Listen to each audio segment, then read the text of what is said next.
বিসমিল্লাহির রহমানির রহিম। আসসালামু আলাইকুম। দীর্ঘদিন অসুস্থ থাকার পর আপনাদের সামনে কথা বলতে পারার জন্য আল্লাহর কাছে শুকরিয়া আদায় করছি। আমার কারাবন্দী অবস্থায় আপনারা আমার কারামুক্তি ও রোগ মুক্তির জন্য সংগ্রাম করেছেন, দোয়া করেছেন। সেজন্য আমি আপনাদের সকলকে ধন্যবাদ জানাচ্ছি। দীর্ঘ আন্দোলন সংগ্রাম ও ত্যাগের মধ্য দিয়ে আমরা ফ্যাসিবাদী অবৈধ সরকারের কাছ থেকে মুক্তি পেয়েছি।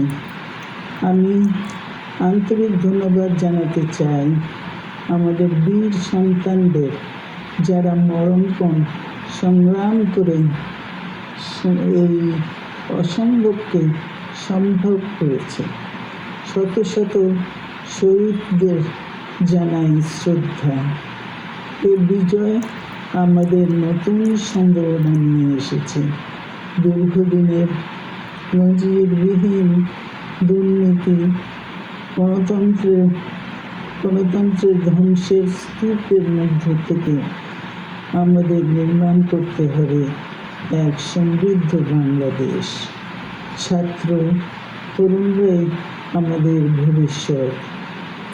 তরুণরা এই যে স্বপ্ন নিয়ে বুকের রক্ত ঢেলে দিয়েছে, সেই স্বপ্ন বাস্তবায়নে করতে মেধা, যোগ্যতা, জ্ঞান ভিত্তিক গণতান্ত্রিক বাংলাদেশ গড়ে তুলতে হবে।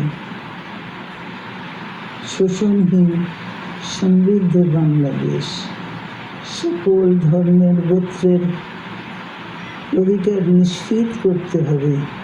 শান্তি, প্রগতি আর সাম্যের ভিত্তিতে আধুনিক বাংলাদেশ নির্মাণে আসুন আমরা তরুণদের হাত শক্তিশালী করি।